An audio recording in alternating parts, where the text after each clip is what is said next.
மானாமதுரை அரசு மருத்துவமனையில் பிறந்த ஆண் குழந்தைக்கு காய்ச்சல் மற்றும் மஞ்சள் காமாலை ஏற்பட்டும் உரிய சிகிச்சை அளிக்கப்படவில்லை என உறவினர்கள் குற்றம் சாட்டியுள்ளனர். சிவகங்கை மாவட்டம் மானாமதுரையை சேர்ந்த நந்தினி என்பவருக்கு கடந்த செவ்வாய்க்கிழமை அரசு மருத்துவமனையில் ஆண் குழந்தை பிறந்தது. பிறந்தில் இருந்தே குழந்தைக்கு அதிக காய்ச்சல் இருந்ததாக கூறப்படுகிறது. இதுகுறித்து மருத்துவர்களிடம் தெரிவித்தும் சரியான சிகிச்சை அளிக்கவில்லை என உறவினர்கள் தெரிவித்துள்ளனர். மருத்துவமனையின் கழிப்பறைகள் சுத்தமின்றி உள்ளதால் நோய் தொற்று அபாயம் இருப்பதாகவும் உறவினர்கள் வேதனை தெரிவித்துள்ளனர்.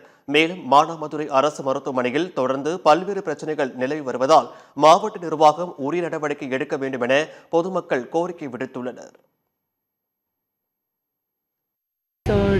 டியூஸ்டே 19 அன்னைக்கு குழந்தைக்கு சிசேரியனுக்கு பண்ணோம்.